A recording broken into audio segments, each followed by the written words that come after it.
Hey guys, what is going on? Jurgen from ZurGrinoSports here, and today we are coming at you with the February 22nd, 2021 edition of Raw Review. Quickly before we get into the review, quick self-plug time. If you'd like to support me in the channel, you can do so over at Patreon. First link in the description. I also have a Discord server up if you want to join that. That link is in the description as well. Twitter is also in the description. Let me know what you guys thought of Raw down in the comments down below.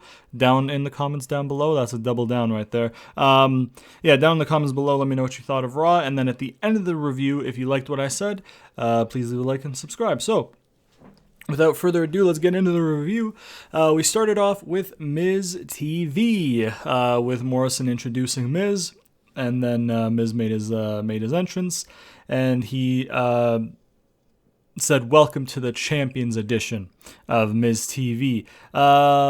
He did like the whole "How do you like me now" thing. He mentioned how 16 years ago he was told he'd be fired in 3 months, and look at him now, 16 years later, and he's the WWE champion.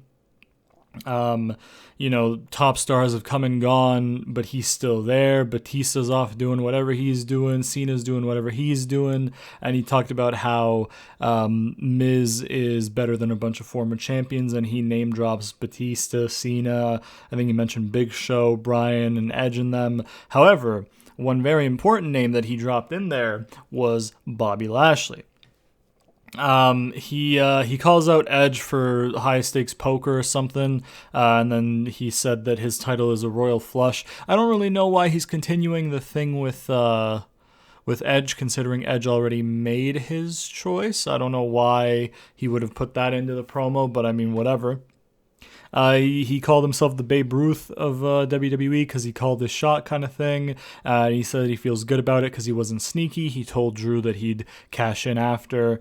He's the only 2-time Grand Slam champion, which I actually have difficulty believing.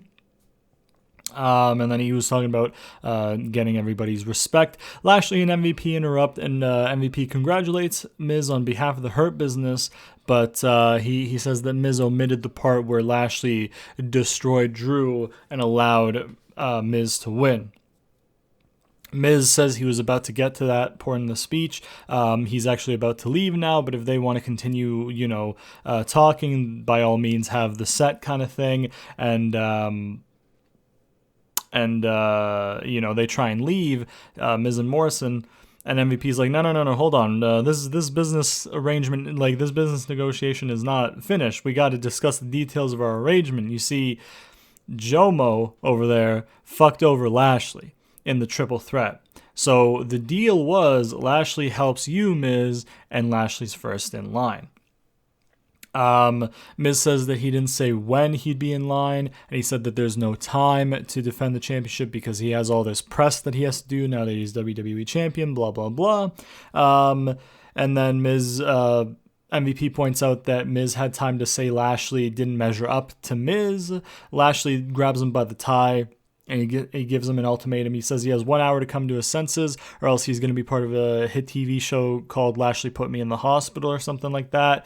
He said it would be brutal. He said it'd be like vicious, and he said it'd be awesome. And then that was the segment. I really liked this. I really enjoyed it. It made sense for what they wanted to do.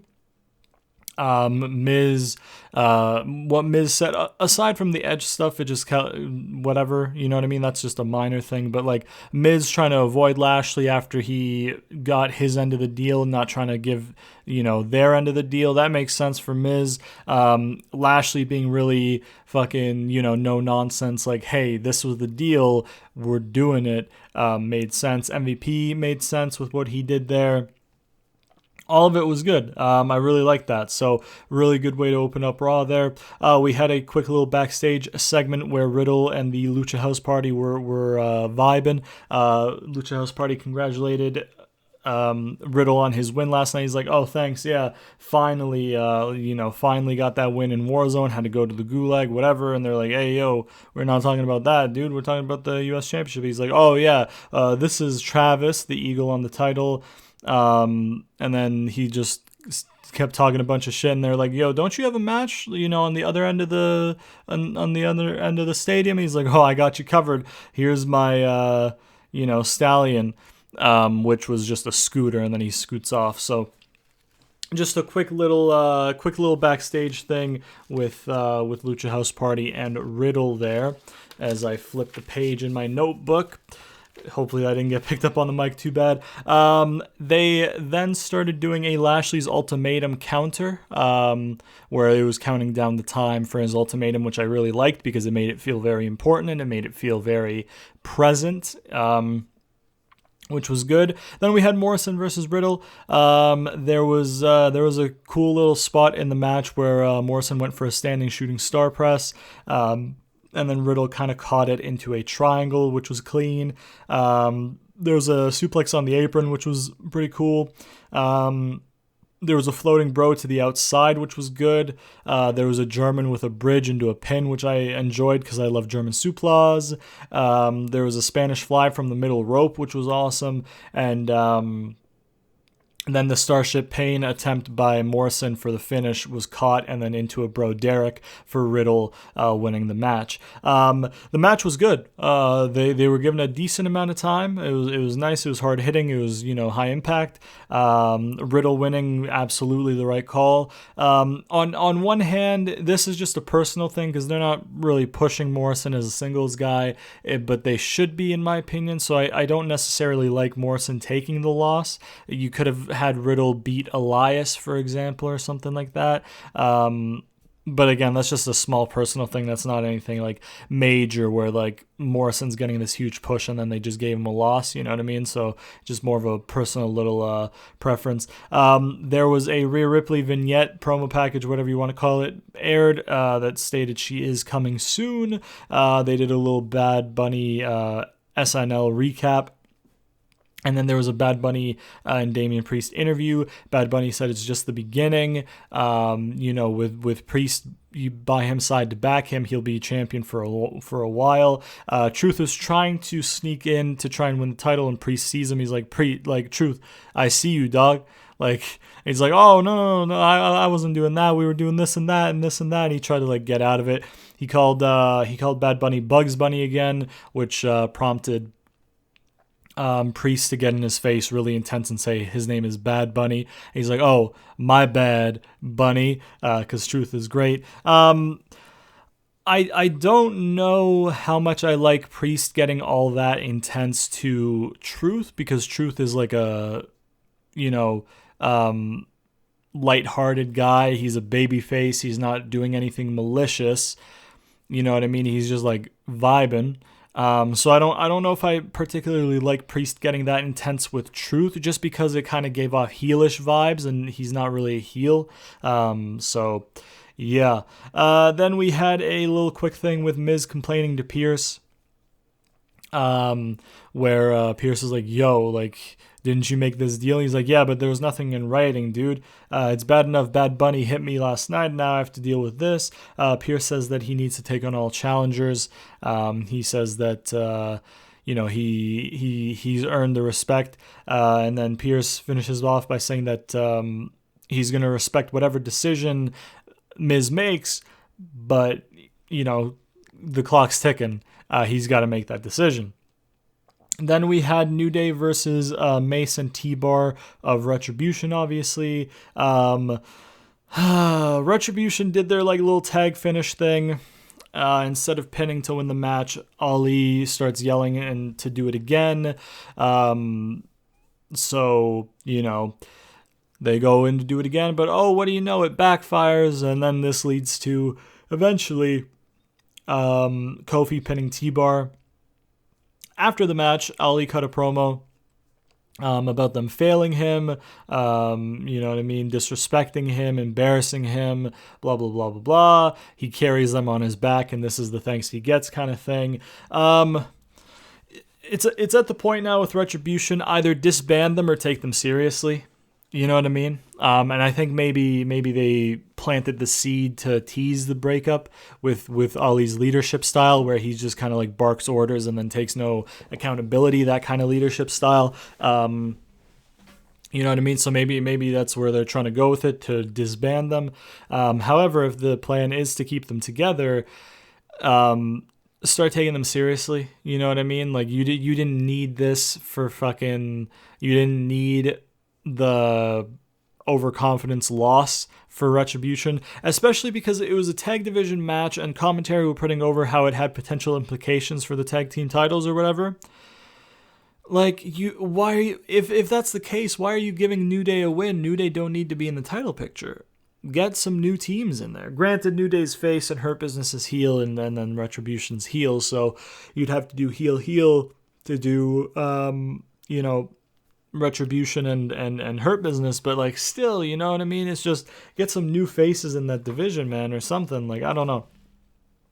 But yeah. So I didn't really like that too much, just because, they're not really doing anything with Retribution. They're making him look like a joke pretty much. Hopefully this still ends up doing, hopefully they can build to Ali and Kofi singles at Mania. I don't know if that's necessarily where they're building to anymore. Or not, but it is what it is. Then we had Adam Pearce in the ring for the ultimatum. He introduces Lashley. He introduces Miz. Miz comes out in a suit with Jomo, of course. And Miz says he has decided that he needs more time. There are other people in the division chomping at the bit for a title shot, blah, blah, blah, blah, blah. MVP points out that he doesn't have a deal with the other people in the division. Miz says that he wants to be at his best because the title deserves him at his best and the best match and the best whatever. So he needs more time. How about a week kind of thing? And then Brawn interrupts. If anyone is going to get a title match, it's going to be Braun. He says that there's a vendetta against him, and he says that he's more qualified than Lashley. Miz then tries to stir the pot, to which MVP immediately responds, Miz, stop trying to stir the pot. You know what I mean? So I like that. Shane O'Mac comes out. So, Shane versus Braun at Mania is going to suck. He tells Pierce to tighten things up around here, run like a tighter ship, I guess. Tells Braun that he can't just walk out and demand a title shot, and if there were any neurons left in his brain, he'll know the concept of what they were doing for the Chamber as former WWE champions, and Braun was not a former WWE champion. Just from if we look at this in a completely kayfabe sense of wouldn't that be a massive HR violation? The owner of the company calling an employee fucking retarded, pretty much, by saying he has nothing left in his brain. You know what I mean? Calling him, you know what I mean? Like, isn't that a huge HR issue if we're looking at it within kayfabe, as if, you know what I mean? It's not anything big. It's just it just popped into my head that, like, if this was like legit and we look at it from kayfabe, like, that's a huge HR fucking problem right there. Also, it doesn't really make much sense that Shane would be that confident to tell a dude like twice, 3 times his size that he doesn't have neurons left in his brain. You know what I mean? I don't know why they thought that was just... It felt out of place. It was way too confrontational from what's meant to just be a non-important, authority figure. So, but anyways, he said that concept sucks. That Shane sucks, that Bobby sucks, that everything sucks. Shane says, well, and that, Braun says everything sucks and he wants a title match. Shane says, well, that sucks. No. And then Braun's like, okay, well, if I can't have the champion, give me the challenger. Shane's like, oh, you want Lashley? Oh, okay, you'll get Lashley. And guess what? If you can beat Lashley, then you're added to the match next week for the, WWE Championship. Miz's facials here were fantastic because he was sitting there looking all smug, like, haha, yes, I came unscathed. They are worrying about each other. Oh, fuck, I might have to fight both of them. So he did a really good job of conveying that with his facials. And then,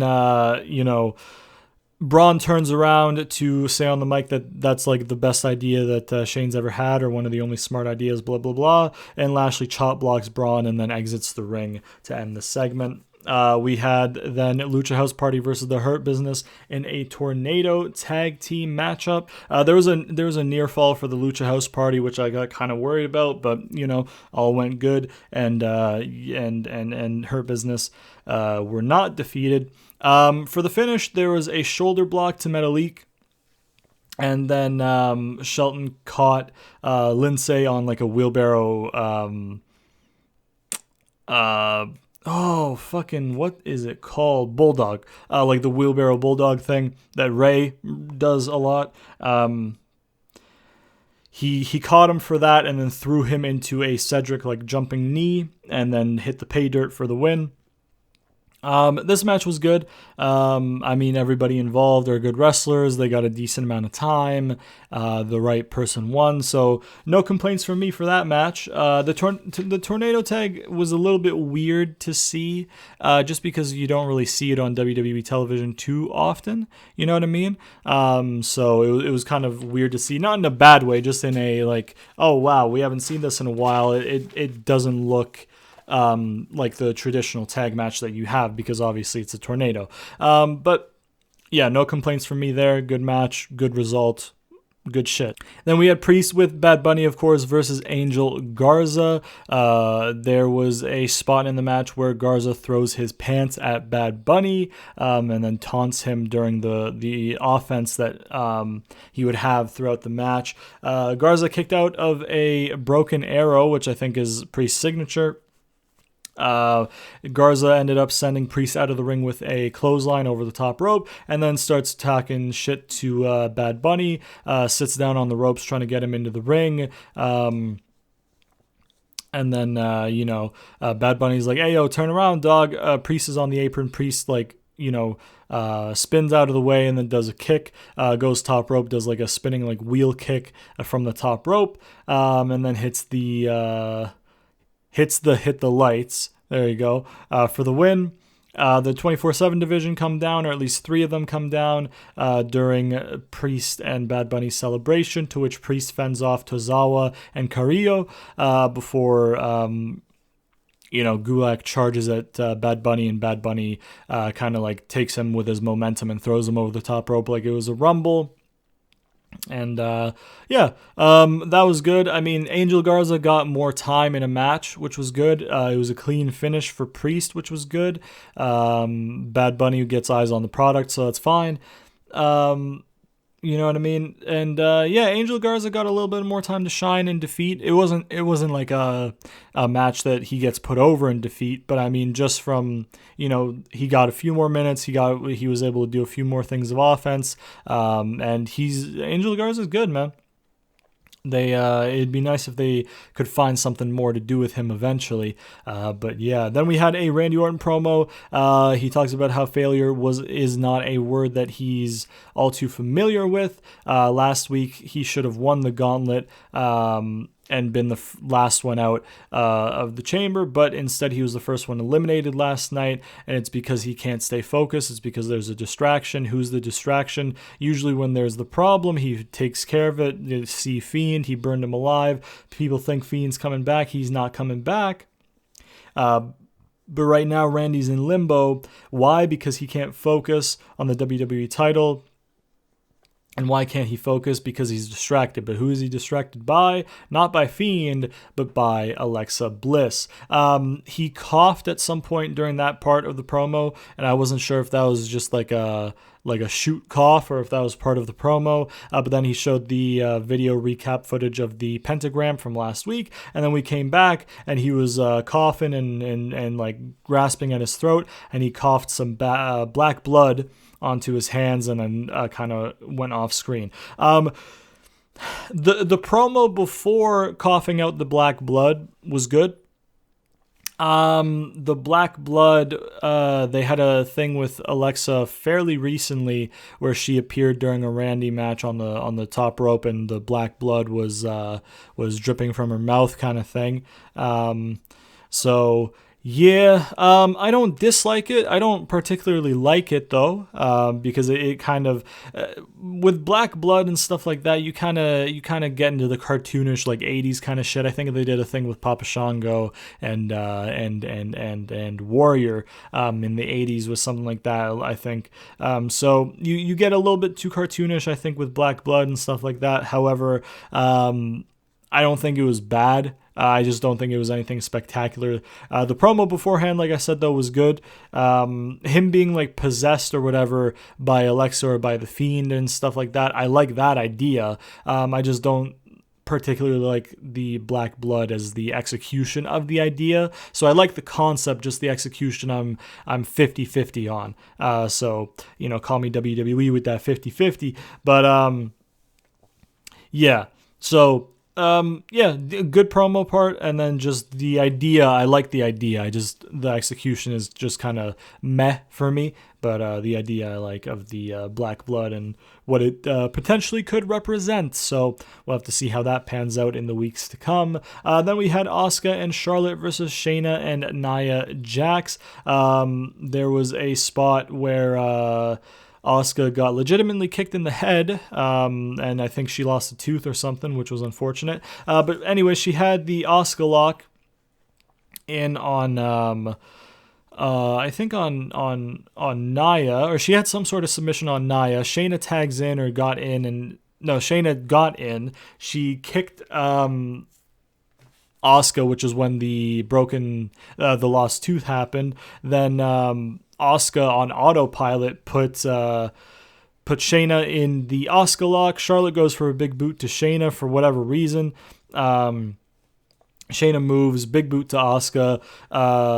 Charlotte, the way Charlotte sold it was garbage. She just kind of like didn't sell it. She just she did the big boot, and then she was just like, okay, well, I'm gonna walk motionlessly until Shayna grabs me so we can get to the next spot of the match. So it was kind of unfortunate that she didn't really sell the fact that she had just accidentally kicked her friend, or her tag partner, or whatever the fuck they are now.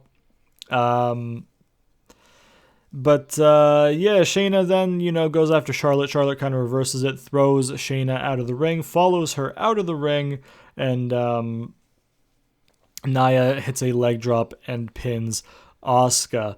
Charlotte afterwards extends her hand to try and pick up Asuka. Asuka swats it away. And then Charlotte leaves the ring, kind of like, man, I don't know what the fuck you expect from me, dude. Why are you doing this, dog? Kind of look. And then they did the whole thing where she started walking up the ramp, and then she stopped and looked over her shoulder back into the ring to Asuka, so they can use that for the promo, for the video package at their Mania match for sure. Yeah. So I don't like Asuka taking the pin. I would just like to quickly point out that from Friday until Monday, Nia Jax got pinned by a wine servant, and then went on to pin the SmackDown Women's Champion in tag competition and the Raw Women's Champion in tag competition. Wrestling. How ridiculous of a thought is that? You know what I mean? Like, you got beat by a dude who within kayfabe isn't a wrestler, and then you beat the two top wrestlers in your division, I guess, on each roster. Like, wrestling, you know what I mean? And whatever. I don't like Nia getting the pin. I don't like Asuka taking the pin. You know what I mean? Especially with what they were doing, what they ended up doing later with Charlotte. Like, she could have taken the pin herself in this one. They didn't have to do the whole fucking shtick with that going on. They could have still done the accidental big boot, but just, turn it around, give like a false hope spot, and then boom, Charlotte gets pinned by Shayna, preferably not Nia, because Nia is garbage. But yeah, really don't like Asuka getting pinned, especially by Nia. And yeah, so I don't like that. Not great, that match in that segment or whatever the fuck. Then we had Jeff versus Sheamus. Nothing really to say here besides the fact that Sheamus won with a bro kick, and it was just a very good match. Very good, hard-hitting, entertaining matchup, clean finish. You know what I mean? Good. Both guys got their shit in, and yeah, just a very enjoyable match, which is what has been commonplace with Sheamus in the COVID era of wrestling. I feel like he just kind of goes out there, and if he's given the time to have a real match, he does it well. Only thing that I don't really particularly like about this is there was very little mention of Drew. Sheamus didn't cut a promo saying, "Oh, Drew, I'm not finished with you, mate." That I don't even think I went for an accent. I went for saying Drew that way. I don't know what the fuck I'm doing. Apologies. But yeah, so they didn't have Sheamus cut a promo where he was like, "Drew, we're not finished," which leads me to believe that they thought that was a payoff to the feud at Chamber, even though AJ pinned Sheamus. So, like, that wasn't a blow-off to Sheamus and Drew at all. So I'm hoping that they maybe just are waiting for next week for that or something like that, because if that is just the conclusion of that storyline, then that's big dookie, because they had done a good job of slowly building it up, honestly. So yeah, but the match itself, great, good shit, really enjoyed it. Sheamus needs a win more than Jeff, really, so the outcome's fine. Yeah, then we had Charlotte and Rick backstage. Charlotte talking about how she can't focus with all this Lacey shit. She says it's not funny that he goes around pretending it's, his baby, doing the whole slapping shoulders thing. It's not funny because she's out there trying to protect their name. Go home. He says, "Hey, listen, I never said it was mine," even though he literally was screaming, "Call me daddy," after she said I'm pregnant on TV. So, good shit.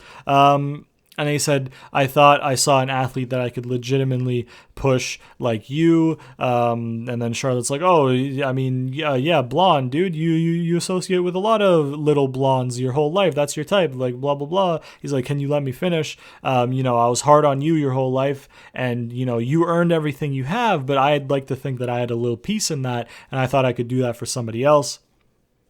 I was trying to expand my brand, having everybody involved in the women's championship picture be a Ric Flair, product, I guess, or part of the Ric Flair brand."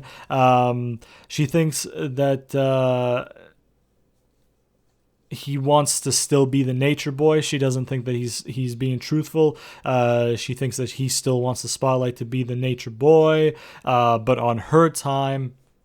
And she wants to prove that she's not Rick's daughter. She wants to be Charlotte Flair. So she's asking him to let her do that, go home kind of thing. And she says in the promo how she loves him and stuff like that. So here's the thing. The promo itself was well delivered. There was emotion there. Charlotte did a good job delivering the promo. Rick did a good job of his side of the promo. The delivery of the promo is fine, right? However, we've seen this angle before, so it pretty much didn't do anything. You know what I mean? Like, yeah, the delivery was good, but, like, it's not like I was sitting there like, "Oh my God, oh, this is, oh, my heartstrings, they're pulling at my heartstrings. She just wants to be her own person," because you've done it before. You know what I mean? Like, the first time you did it, like, fair enough, you had to do that eventually, right? Charlotte Flair's daughter, she's becoming a top person in her division. I need to be me and not my dad's daughter thing, that's something that writes itself, but it doesn't write itself over and over and over again once a year, once every 2 years. You know what I mean? Like, it doesn't write itself that much. It writes itself once, which you did, and then that should be dead in the past. But they're bringing it back up again, which I don't understand. Well, I do understand, because they're probably going to use the whole, "Oh, he's not letting me be me," to cause the turn on Asuka and stuff like that. And that's whatever. I don't like, Charlotte should turn, right? I don't really care about that. She should be a heel because she's not a very good face. But just, you know what I mean? Like, if she's doing this whole thing where it's like, "Hey, like, you're costing me my matches. This isn't the performer I am." Like, you know what I mean? Like, I can't focus. Have her be the one to actually take the falls. Don't fucking stooge them off onto Asuka. You know what I mean? Like, She's your women's champion. She hasn't defended the title in half a year on pay-per-view, and you don't know what the fuck to do with her, which shame on you because she's fantastic. Like I said, the delivery was very good. Like, there was emotion there, and it was good. They delivered it well. It's just, I don't care because we've seen it before, and we know how it goes. You know what I mean? So it's just, you know what I mean? Like, yeah, you did it well, but, like, you didn't need to do it at all. So, I don't know. Then we had Naomi? What the fuck? Naomi and Lana versus Dana and Mandy. Very, very quick match. Just a few minutes long, I think. Shayna and Nia are watching backstage. There's a double team face buster by Naomi and Lana onto Mandy, who gets pinned by Naomi for the win. Then we had AJ versus Ricochet. They did a callback to the match they had a month ago in the build up to Royal Rumble, where he slingshotted him off the ropes for the Styles Clash. That finish, they had that, but Ricochet blocking it. But eventually they had Ricochet eat a big knee that knocked him out. Then Styles Clash for the win, and then post match Amos double choke slammed him, kind of thing, like picked him up from the ground with two hands around his throat, picked him all the way up, and then slammed him down. Not as long as the match they had a month or so ago, but still a decent match for the time it was allotted. AJ getting the win is absolutely the right call, because Ricochet doesn't really have enough behind him to warrant beating AJ right now, I don't think. And then they had a quick little Miz and Morrison backstage thing where they were talking about the whole situation and how Miz needs to strategize. Morrison was saying, well, I mean, like, hopefully Lashley wins because that way that's only one of them. And then, Miz is like, that doesn't matter. Like, I got to get a way out of this, brother. And then Braun walks by and they kind of walk away and they do a little close-up on Braun. And then we had Lashley versus Braun in the main event. Miz was on commentary. Lashley kicked out of a power slam, which was huge. And then Lashley ended up beating Braun fucking clean as a whistle with a spear. Post-match, Lashley went into assault fucking Braun. He did a chop block and then into the hurt lock. Miz tries to capitalize on it, but Lashley, sees it coming, kind of thing, blocks it, hits a spear on Miz, and then stands tall holding the championship in the corner. A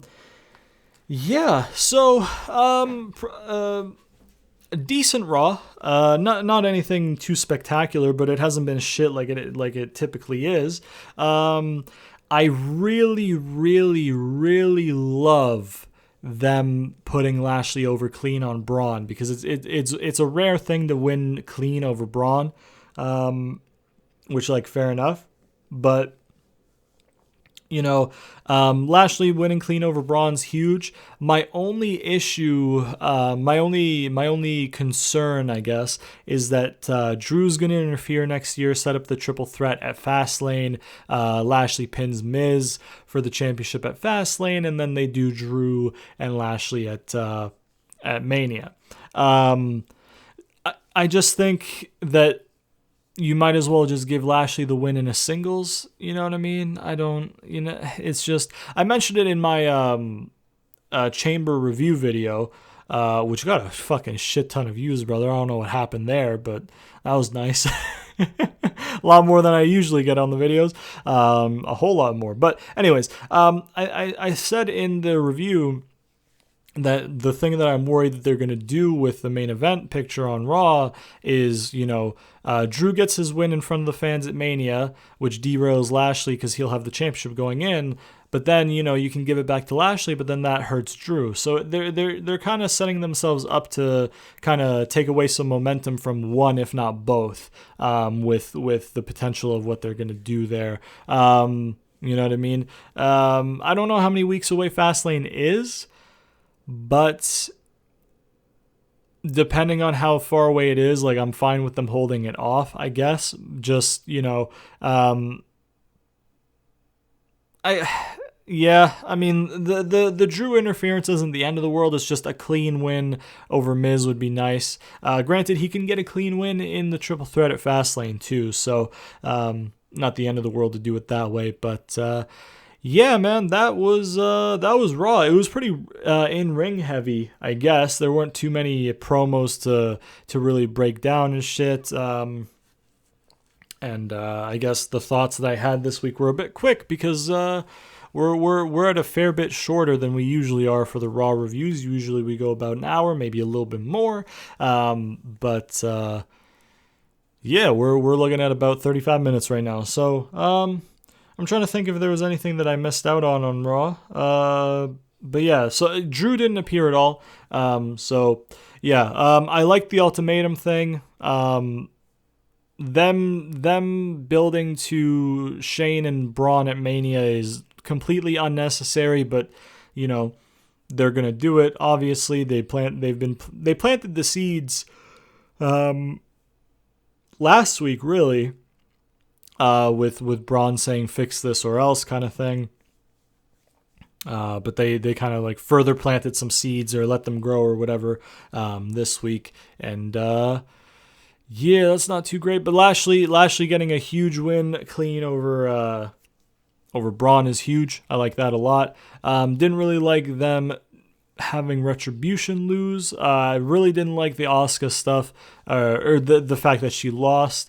You know what I mean? I hope that Sheamus and Drew isn't done, because there is, like, you need to do that payoff. You need to do Drew versus Sheamus, which is something that you won't be able to do if you do the whole triple threat thing at Fastlane, unless they have Drew interfere in the match next week and then the week after beat Sheamus to qualify to be inserted into the championship match. I don't know. Yeah, let's go ahead and give Raw 7 out of 10, 6.5 out of 10, something like that, around there. 6.5, 7 out of 10. I think I'll give Raw this week. A decent show. Let's say 7, just because there was some good in ring, and then Lashley being put over huge was awesome. So let's go 7. Let's go 7 for Raw this week, which is good, because they, you know, are usually shit over on Raw, but Raw was decent. 7 for me out of 10. Let me know what you guys thought of Raw down in the comments below. Like I said at the beginning, if you'd like to support me in the channel, you can do so over at Patreon. First link in the description.